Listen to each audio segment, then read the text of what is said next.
Terima kasih Anda masih bersama kami dalam Sapa Indonesia Pagi. Saudara, Komisi Pemberantasan Korupsi atau KPK telah menaikkan status kasus dugaan korupsi kuota haji era Menteri Agama Yakut Kholil Qomas naik ke tahap penyidikan. Kasus dugaan korupsi kuota haji di Kementerian Agama tahun 2023 hingga 2024 ini naik ke tahap penyidikan. Tidak lama setelah KPK memeriksa mantan Menteri Agama Yakut Kholil Qomas. KPK memastikan telah menemukan dugaan bukti korupsi dalam kasus ini, namun masuk menggunakan surat perintah penyidikan umum agar dapat memeriksa sejumlah saksi untuk mendalami aliran uang hingga siapa yang memberi perintah untuk menetapkan kuota haji.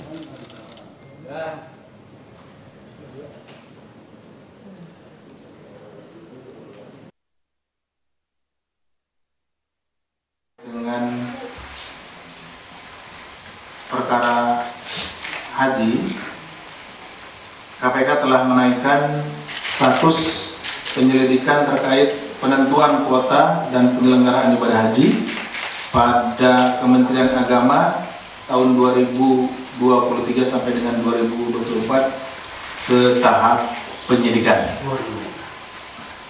KPK telah menemukan peristiwa yang diduga sebagai tindak pidana korupsi terkait dengan penentuan kuota dan penyelenggaraan ibadah haji pada Kementerian Agama tahun 2023-2024. Dengan dinaikannya kasus dugaan korupsi haji ke tingkat penyidikan, artinya saudara kasus ini bakal berlanjut. Lalu siapa yang bakal jadi tersangka? Pagi ini kita akan bahas dengan sejumlah narasumber. Sudah ada Wakil Ketua KPK periode 2015 hingga 2019. Sudah ada Bung Saud Situmorang melalui sambungan daring. Selamat pagi, Pak Saud Situmorang. Selamat pagi, Pak Saud. Ya. Ya, Pak Saud, ini kan kalau kita lihat ya, kasus dugaan korupsi kuota haji ini sudah naik ke tahap penyidikan begitu ya, setelah tidak lama setelah penyidik KPK memeriksa dari mantan Menteri Agama Yakut Kholil Qomas. Nah, bagaimana komentar Anda terlebih dahulu soal naiknya dari penyelidikan ke penyidikan terkait dengan kasus dugaan korupsi kuota haji ini, Pak Saud? Iya, kalau kita lihat memang ya sejak dari periode pertama adanya KPK, itu kan persoalan ini kan selalu jadi masalah. Ambil saja tahun-tahun 2010 sampai 2014 itu kan ada periodisasi ya, KPK itu menerima laporan-laporan dari BPK.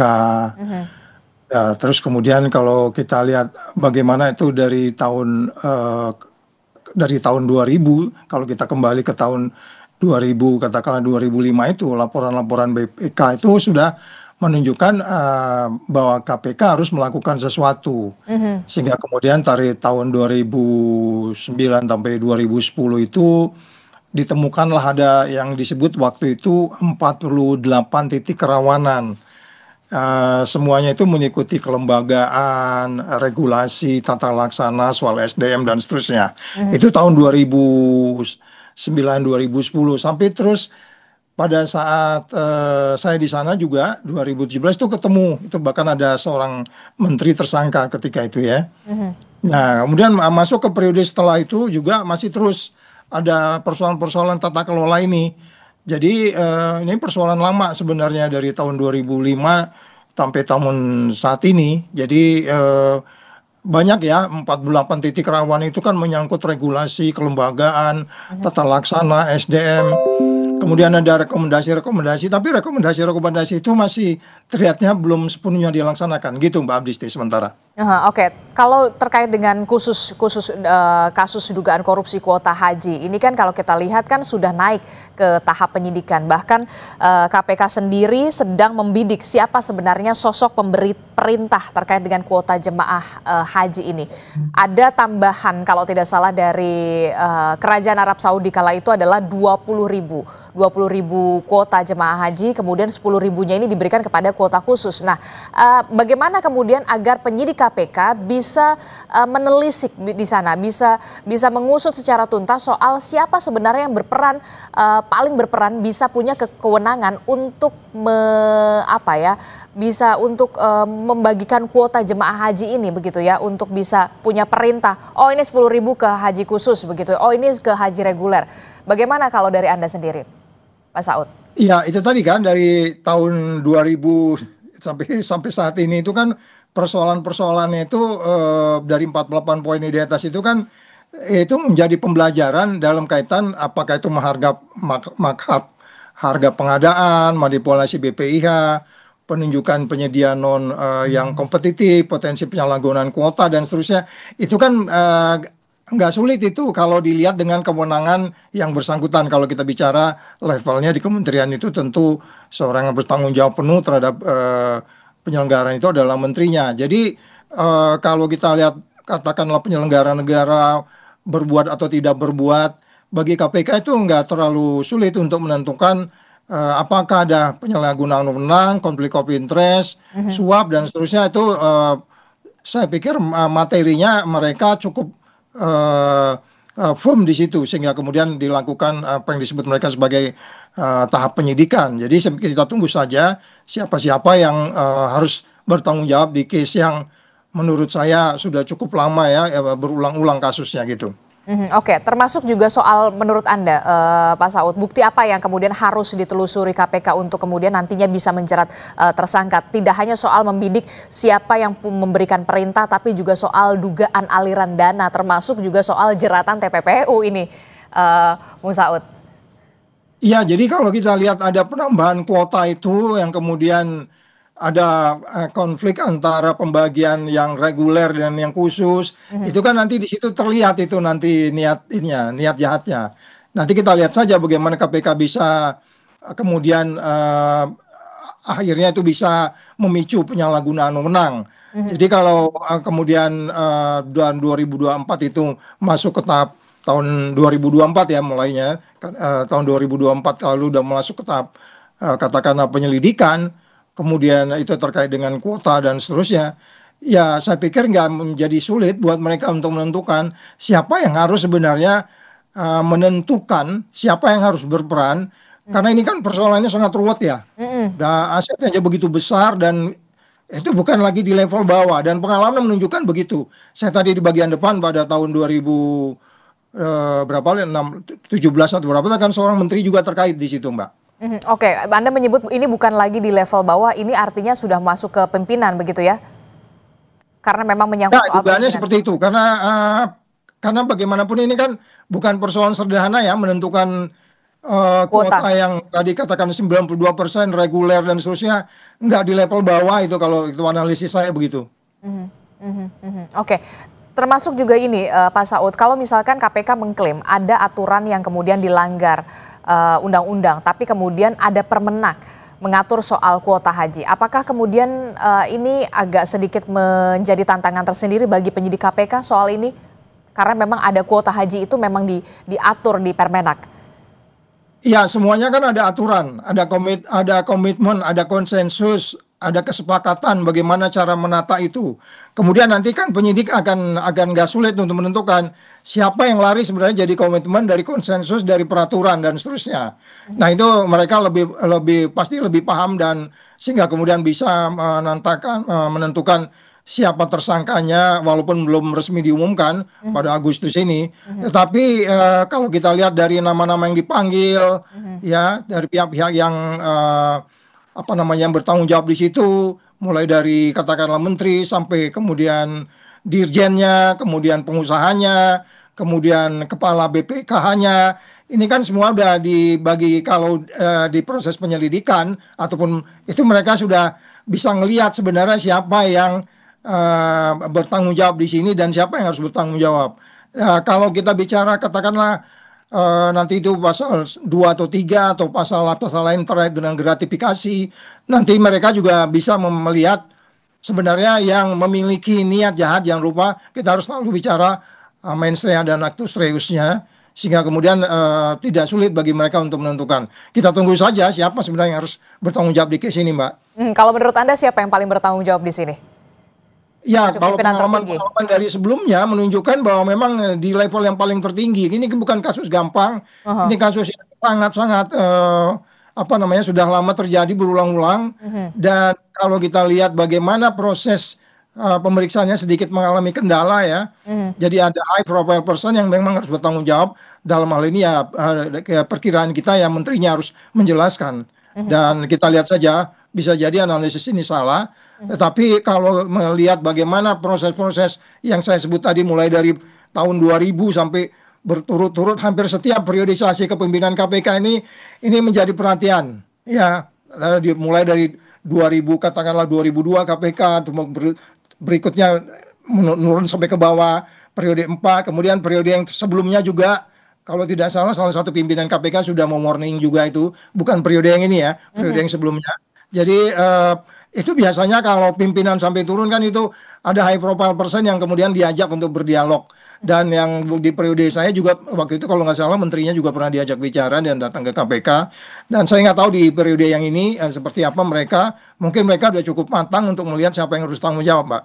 Oke, terkait dengan adanya penambahan kuota ini tidak main-main, ada 20.000 begitu ya.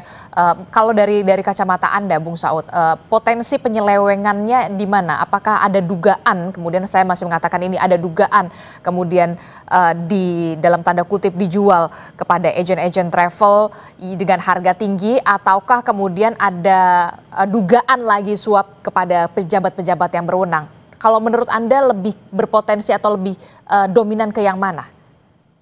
Ya kan kalau kita lihat ada penambahan kuota, kemudian ada sesuai dengan peraturan atau undang-undang seperti apa. 92% itu seperti apa, kemudian 8% khusus itu seperti apa. Kemudian faktanya dibagi menjadi 50-50. Ini kan dugaannya kan jadi memicu penyalahgunaan wewenang. Nah itu nanti penyidik yang lebih, saya nggak baca case-nya, tapi analisis saya seperti itu, Mbak. Termasuk juga soal menurut Anda selain Menteri Agama, kira-kira siapa lagi kemudian penyidik KPK bisa memeriksa atau mendalami soal penambahan kuota haji ini atau dugaan korupsi kuota haji ini yang kita tahu sudah naik ke tahap penyidikan selain Menteri Agama? Ya itu tadi yang kita sebutkan, yang dipanggil-panggil itu ya pasti nggak mungkin juga dipanggil kalau dia nggak harus bertanggung jawab. Tadi kan kita disebut tuh ada beberapa yang sudah dipanggil, udah dimintai keterangan. Nah, dan kalau kemudian kita bicara korupsi, apa ada kickbacknya? Ya, nanti kan kita lihat ya, apa ada kickback, siapa yang menerima.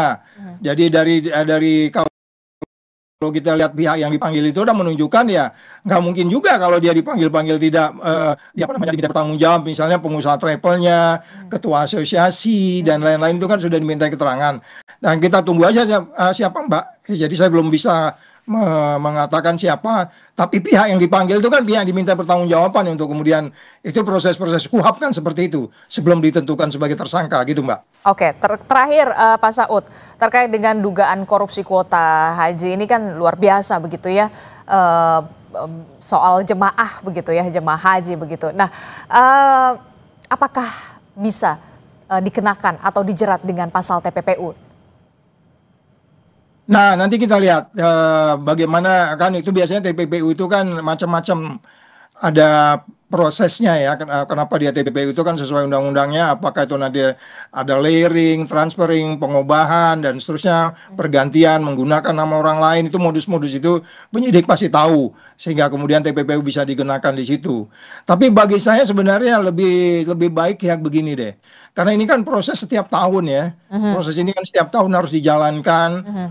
Orang melaksanakan ibadahnya. Yang saya selalu mengatakan, please, mulai dari rumah, dia berangkat sampai balik ke rumah lagi. Itu harus menjadi perhatian kita. Nggak hanya kemudian dari bandara ke bandara, tapi mulai dari rumah sampai dia balik ke rumah lagi. Itu udah mulai masuk ke detail-detail itu. Sehingga kemudian setiap titik tidak ada konflik of interest. Jadi saya, karena memang kebetulan waktu itu tim yang di periode saya itu ada tim yang kita kirim ya ke Arab Saudi, tim dari apa namanya pencegahan, deputi pencegahan. Memang banyak detail-detail yang kalau saya bilang tadi di atas itu tahun 2010 itu ada 48 masalah titik rawan. Kemudian itu ke bawah itu masih belum apa namanya, detail sehingga kemudian terjadi lagi Oke, nah ini kalau jangan sampai pidananya. kemudian ini kan haji ini penyelenggaraan haji ini kan setiap tahun ya Pak Saud ya. Ya. Bagaimana bentuk pengawasan dari KPK yang memang harus selalu dilakukan termasuk dari pemerintah pusat juga kepada Kementerian Agama, jangan sampai kemudian setiap tahun masalahnya ini saja begitu. Nggak ada perubahan begitu ya. Karena kan kita tahu penyelenggaraan haji ini setiap tahun. Bagaimana bentuk pengawasannya? Ya, banyak ininya ya, mulai dari strukturnya mesti diperbaiki, kemudian cara-cara kita menyelesaikannya, kemudian orang-orang juga, ya kan, kan di situ kan ada beberapa periode sebelumnya itu kekurangan untuk orang yang perform di sini gitu, sehingga kalau kita bisa mengaturnya mulai dari strukturnya, orang-orangnya, sistemnya, kemudian SOP-nya. Sehingga nggak ada lagi cerita-cerita politisasi, kan ini sering muncul itu kasus-kasus itu dinilainya sebagai apa namanya ya, dugaannya itu ada komoditas politik dan seterusnya. Ketika itu dibuat aturan-aturannya sehingga kemudian setiap petugas yang menangani itu dia dengan firm menangani, nggak terpengaruh oleh noise dari luar atau isu-isu transaksional, konflik of interest. Dan saya pikir kita mesti ya benar-benar serius. Saya harus mengulang, ini mulai dari tahun 2000-an ini Mbak. 2000-an ini 2010 ketemu angka itu. menjadi kunci ya. Dan ini memang benar-benar harus. Saya pikir BPK juga harus diajak karena mereka juga mengaudit ini. BPK juga masuk ke detail-detail itu kok. Oke, nanti kita akan lihat bagaimana pengusutan ini benar-benar dilakukan secara tuntas dari penyidik KPK, tidak hanya soal membidik sosok pemberi perintah kuota jemaah haji kala itu, tapi juga Anda sudah underline dari tahun 2000. Terima kasih Wakil Ketua KPK periode 2015 hingga 2019, Bung Saud Situmorang telah bergabung bersama kami. Sehat selalu, selamat pagi. Pagi.